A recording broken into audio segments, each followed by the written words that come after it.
Yo, hey, hello everyone. So today I've decided to come back on YouTube and make some new videos for everybody. And I just got this new microphone. This was a gift from uh, some kind of secret Santa party, and I got this offered from Kevin. So thank you for Kevin.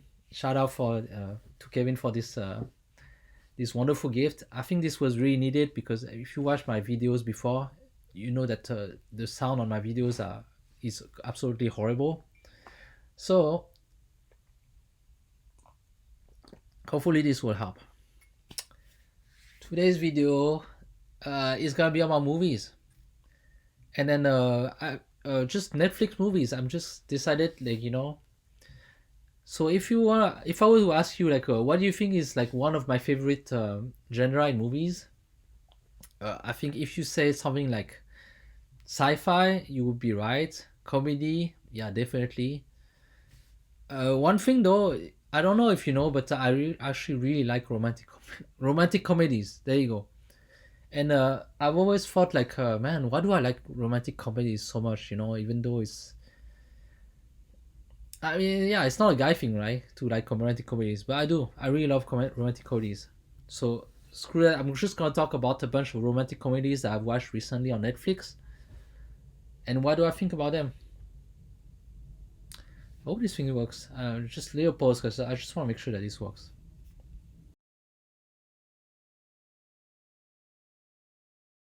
Okay, seems like it's worked pretty well. So, like I mentioned, I've been binging on romantic comedies on Netflix because that's one of my favorite genre. After I don't think it's even after it's on par with sci-fi and comedies. That's one of my favorite genre. I like it better than action. Yes, I like romantic comedies better than action. So I've watched a lot recently, and I want to discuss about some of them. It's not all of my favorite. It's just like the some of the ones I managed to remember recently, and it's just gonna be a bunch of random shows or movies on Netflix. So yeah, and I'm gonna go from most disliked to most liked. All right. So let's just go ahead. All right. First, let's talk about the first Netflix show, Love and Anarchy. I cannot really say that I liked it, but actually, I was roped in to watch the whole thing, like all season until like the the last one that they had. I really like the premise. I think the premise is cute. Like the guy and the girl, they start with like a little bit of daring each other to do things, and then they really get into it, and then they seem to, yeah, like the relationship builds up that way. The reason why I didn't really like that so much, I don't know, like the daring stuff.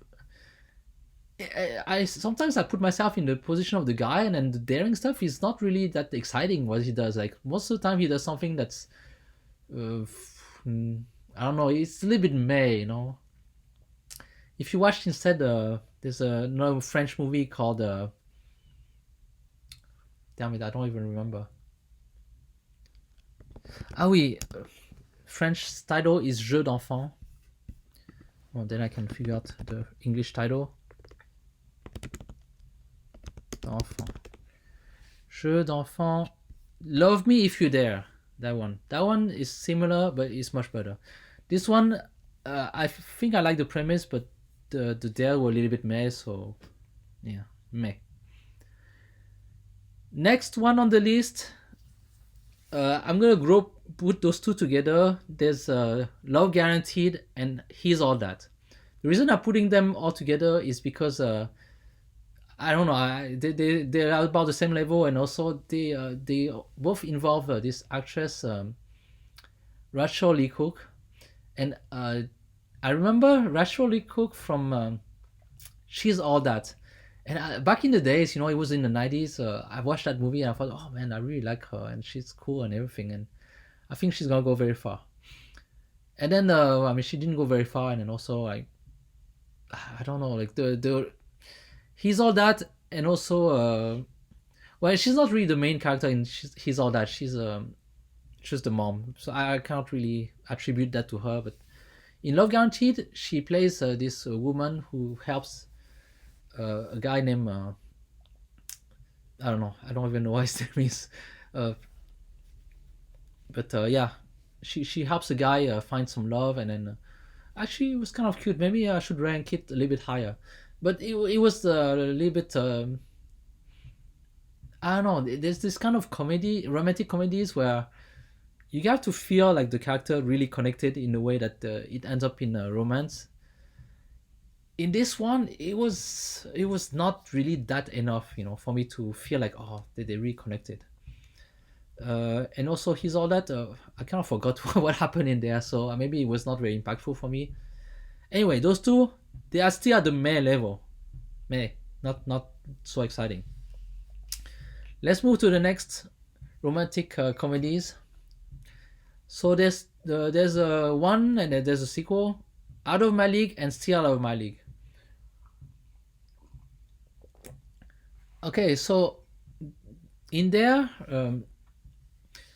the characters they're okay, they're cute and everything, but just like the romance didn't start in a way that feels like there was like any tension or anything. They decided to go together, and I think it's not really about the romance. It's more about like the struggle of the girl with her disease or something. And oh, I don't know. Yeah, this one didn't excite me too much. It's I still watch the whole thing, because it still groped me in. I love romantic comedies by default, so just got through the whole thing, and then yeah, it was. I don't know. Like sometimes, like I feel like the girl, if she's too attractive, is not good, and if she's not very attractive, sometimes I like it better. In this case, she was not too attractive, but yet I don't know. Like maybe if they have played out the romance differently, I would have been more attached to her. This one, it was still not enough. And I don't know. I don't know. She kind of looks like a kid for some reason, so it was a little bit weird when watching that. Anyway, let's move on to the next one. Next one, Kissing Booth number 3. Actually, all of them. Never mind. All of the Kissing Booth, like there was like 1, 2, and 3, and well, some parts of it was entertaining, and I really didn't get along with the whole story. I mean, I follow the whole story, it's entertaining enough, but I'm just focusing on the romance part. The romance part is not really exciting to me. But for some reason, I actually I like the actress, and then later I watched the actress in a different movie called The Lie, and I think Joey King in The Lie, man, she's really interesting. Like I watched that and I was like thinking about, she was in my mind the whole movie, like how can she be like this? So as far as the actress goes, I'm totally cool with her. She's like solid. As far as the Kissing Booth goes, it's like, oh man, cheesy like stuff. It's okay. Well, there's some entertaining moments. The romance aspect of the story is not very exciting. So we're moving up a level. We're starting to go into the shows that I starting to like a little bit. Next one is called Nevertheless, and it is a romantic Korean show. And I cannot say that I really like it. Like the romance between the guy and the girl, the guy really annoys me for some reason, and the girl, she's just like bouncing around between like oh, does she like me, does he like me, does he not like me, does he play with me or whatever. And yeah, I don't know, it's kind of dumb, but like maybe the girl is just attractive enough that I really feel like I like her, and I like the character, and I want to follow what's happening. So I can say that I actually did like it better than the previous ones that I mentioned about. It's not really there yet, like really like, you know what, forget about this one. Like the next one, maybe we're gonna start to talk about things that I actually like. All right, next show on Netflix, Anonymously Yours. Okay, I gotta say this one I did like it, and I did like also the premise of it, like like usually when I start watching a Netflix movies, I watch it through, and then I'm just like half paying attention, and then when I got out premise, like, oh, okay, that might be interesting. The premise is that there's this girl, and she's talking on the phone with this guy, and obviously she doesn't know who it is, and the guy too. They're talking together on the phone, and then they just decide, like, okay, let's not reveal who we are. We're just like two strangers talking on the phone. I think they started talking on the phone by accident because somebody gave a wrong phone number, and then they just connected that way. But outside of life, they are connecting also as well, but as opposite. Like they don't like each other at first, and then so that's pretty interesting. I like the premise, I like the beginning, and then but the thing is, like, this with this movie, I don't know, for some reason I cannot tune out throughout the whole middle. And then I got to the end, and where at the end, like, oh yeah, yeah, I like them. Well, I like the end. But the thing is, like, I don't know what happened throughout the whole middle. Like, I don't know why I tuned out. Maybe it was like not really gripping enough for me. But just I just know that I did like the beginning, and I like those two characters together. They were cute. So anonymously yours, yeah, pretty solid. I think somebody who pays more attention, you might like it. Next one on my list, so it's probably like a little bit more known movie, The DUFF. And yeah, I mean, I don't know. I like the character. She's cool. Sorry, I forgot the name of all the characters, but I can just say that I like her. And then also the character, the relationship with the guy that she likes, it's cool. Like they don't start really like as lovers. Really, they just like good friends, but just the character itself is good.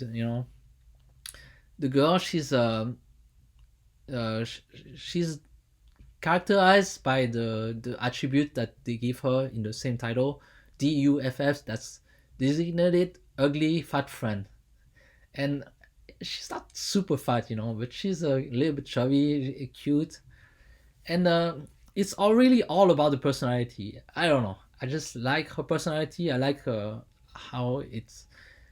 Yeah, I just like the whole movie altogether. Alright, now we're getting to territories where I actually do like everything above, so it's good. But yeah, the DUFF, pretty solid. I think you will like it. Next romantic comedies on the list. I don't know. I shouldn't even put it on this list because I already talked about it. But it's To All the Boys I Like Before, I loved before, and even the title. I really hate the title, but anyway. I don't know, this character, the character of like, if I compare the story itself to everything I came before, I don't think it's even that special, or even the acting, or anything at all. But somehow I do like the character. I watch the character of Lara Jean, and I feel like man, I just want to watch her. What can I say? She's cool in this show. And for some reason, there's like three of them, right? There's like two sequels, so 1, 2, and 3. The third one, I completely forgot what it was about, so maybe it wasn't that impactful for me. But the first two ones were good. So yeah, I will recommend it. It's good if you like romantic comedies. Next one on the list is Banana Split. So this one, I don't know if it's it doesn't really clarify as romantic comedies. No, it should, right? And it's more about, what, I watched that one and I realized, like, what I like about romantic comedies. Sometimes you think like, oh, maybe I like romantic comedies because I want to imagine myself as a guy and who dates a girl, whatever. No, it's not that. I just like to watch the girls in romantic comedies. I don't know. I just like to watch them, and then watch them fall in love and fall out of love. So when I watch Banana Split, that made me realize, like, why I like to watch romantic comedies. I like to watch the girls, and I can tell because the show is not about really romance between the guys and girls. It's more about two girls and their friendships together. And then when I watch that, is as, oh wow, yeah, I really enjoy watching them. Girls, together. They are cute. They are whatever. Why am I saying that? Okay, but yeah, Banana Split is not romantic comedies. It's more about friendship between two girls, and it's cool. You should watch it and think of it as romantic comedies. Okay, last one on the list. And I really like that show, but I don't think like it's like the ultimate like most favorite romantic comedies of all time that I watch. But I watched it recently and I really liked it. It's Generation 56K. Generation 56K. Uh, I think what I like about it is because I mean, they put they have the parallel, like the premise, the first few season, like the first two was very good, and they show the characters in the future, like as they meet, and also as they were young growing up, and then you can see like the parallel, like when they're kids, they know each other, they don't particularly like each other. I like that, in the beginning when there's a romantic comedy, the first characters they should not like each other. It's even better if they really bit hate each other. It's a little bit fun. But as kids, they didn't really like each other, but they start to grow and then start to like each other a little bit and start developing feelings. I like that. Then when they grow up, and then they meet again, and then there's like a little bit tension, because of the situation and everything. But yeah, just really like that. It's, I think it's like a Spanish romantic comedy, but yeah, I would recommend it. But that's my opinion. That's my taste, and it's also like kind of the situation when I watch them. I think like one of the movies like Anonymously Yours. If I decide that okay, I'm just gonna sit down and then watch it like paying attention, I would have enjoyed more. But like half of the show I was not paying attention, and maybe I guess it was, but sometimes the situation, I think, but I still like it enough, to mention it in this list or something. All right, that's my list. You know, there's probably more, and I just didn't mention them because I didn't think about them right now. But that's it. And yeah, I'm making this list because I don't know, maybe like me, you enjoy romantic comedies. I'm sure if in that case you're probably a girl, or maybe if you got a guy who likes romantic comedies like me, then you might like those ones. Uh, yeah. So as a guy, it's okay to like romantic comedies. They they're good, they're fun, and I hope you enjoy that list. And I see you next time. Ciao.